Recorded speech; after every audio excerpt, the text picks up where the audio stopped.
on a pu parler de libéralisme pour montrer une modernisation de la société, pour dire qu'on sortait, par exemple en Amérique latine, de modes de propriété féodaux. Hein, et donc le mot de libéralisme était utilisé pour dire on entre dans le capitalisme, dans une certaine modernité. Voilà. Alors ce mot reste chargé de cette ambiguïté. Il y a un libéralisme politique, par exemple. Aux États-Unis, quand on dit en anglais un libéral, ça veut dire un homme de gauche. Alors quand on parle de libéralisme, on ne sait pas de quoi on parle véritablement. Hein. Il y a évidemment maintenant l'idée d'un pouvoir accordé, pouvoir très important accordé au marché, d'une certaine réduction du pouvoir de l'État, bon, qui est extrêmement discutable. Alors, pour s'en tirer, je crois qu'il vaut mieux parler de néolibéralisme. Hein. On pourrait dire ultralibéralisme pour caractériser le néolibéralisme, mais en fait, tous les termes sont mauvais. Hein. Et en réalité, quand on dit néolibéralisme, on fait référence à quelque chose de précis qui est une nouvelle phase du capitalisme, dont j'ai décrit certains caractères. Hein. Malheureusement, on est piégé par les mots. Alors, il y a des gens qui utilisent d'autres terminologies. Moi, par exemple, dans mes travaux, je parle souvent de seconde hégémonie financière, qui est un terme que je préférerais, mais on peut pas, chacun ne peut pas définir ses propres termes, et finalement, le mot néolibéralisme, malgré ses inconvénients, s'est imposé.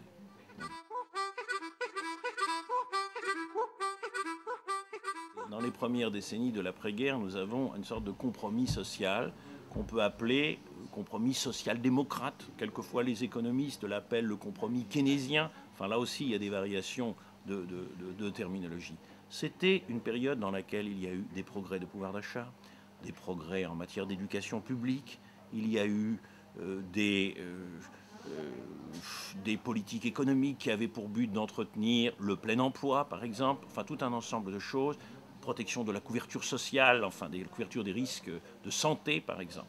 Ça n'était pas le paradis. Hein. Mais enfin, de tous ces points de vue, il y avait des progrès qui étaient faits. Ça n'était pas le paradis en ce sens que ces premières décennies de l'après-guerre jusqu'à la fin des années 70, grosso modo, ont été aussi des périodes de colonialisme. En France, on a les guerres coloniales. Bon, c'est aussi une période de productivisme avec une destruction de la planète. Hein. Donc, ce n'était pas le paradis sur la Terre, mais ça avait certains caractères. Hein. À partir du néolibéralisme, donc fin des années 70, début des années 80, nouvelle violente du capitalisme. Ces moyens sont nouvelle discipline imposée aux travailleurs, stagnation du pouvoir d'achat, de détérioration des conditions de travail. Hein. C'est la discipline avant tout. Aussi, nouvelle discipline, des gestionnaires, des cadres qui gèrent les entreprises. Avant, ils étaient contents d'être les capitaines d'un beau navire, hein, voilà, de faire des belles machines, des beaux produits ou des choses comme ça. Maintenant, il doit être clair qu'ils sont là pour maximiser les cours de bourse. Hein. Il faut faire monter les cours de bourse. Alors on les aide parce qu'on les paye bien, on leur distribue des actions de l'entreprise. Voilà. Donc ce sont tous ces changements-là qui se mettent en place. Au plan des politiques économiques, c'est pareil. D'abord, stabilité des prix. Pourquoi? Parce que la hausse des prix, historiquement, avait tendu à détériorer les revenus des classes possédantes. Hein. Et puis, ça veut dire surtout, au plan international, et là, on va rejoindre la notion de mondialisation, ça veut dire ouverture des frontières commerciales. Le libre-échange devient une sorte de religion. Ça veut dire libre mouvement des capitaux au plan international. On peut investir n'importe quoi, il n'y a pas de contrôle.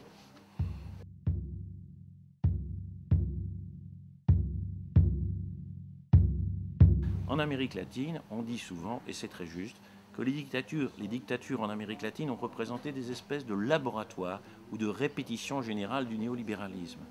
Hein, au Chili, par exemple, le coup d'État de Pinochet, 1973, donc on est avant le néolibéralisme. Margaret Thatcher, donc, ne se prive pas de dire « mon ami, le général Pinochet », et elle disait souvent que c'était son meilleur ami. Hein. Bon, Pinochet, lui, fait venir ce qu'on appelait les Chicago Boys, c'est-à-dire des économistes archi de droite, enfin, qui vont correspondre justement à ces nouvelles idées néolibérales. Pinochet les fait venir au Chili pour transformer l'économie. Bon, ce qui se passe, c'est qu'en Amérique latine, ces politiques échouent d'une certaine façon, en particulier à cause de la dette des pays de la périphérie.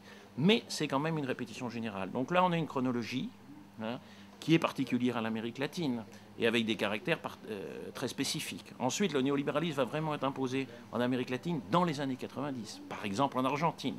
Ça va aboutir à la crise de 2001. Le Japon tarde beaucoup à entrer dans ce modèle. Les États-Unis rentrent massivement, et ça va être très important. L'Europe tarde un peu, mais nous sommes des bons élèves du néolibéralisme, des bons élèves du modèle américain, hein, et finalement, on va rentrer à l'intérieur de ce modèle, nous aussi.